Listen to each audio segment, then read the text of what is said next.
Ketua Umum PDIP Megawati Soekarnoputri menyentil pemerintah Provinsi DKI Jakarta dengan menyebut kondisi Jakarta amburadul.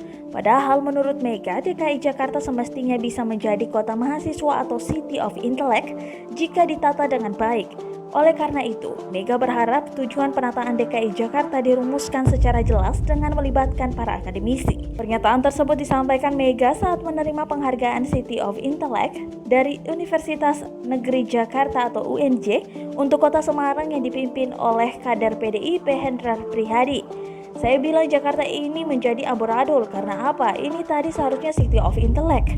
Ini dapat dilakukan tata kotanya, master plan-nya, dan lain sebagainya, ujar Mega dalam pidato yang ditayangkan secara daring Selasa 10 November 2020. Wakil Gubernur DKI Jakarta Ahmad Riza Patria menanggapi santai pernyataan Ketua Umum PDIP tersebut.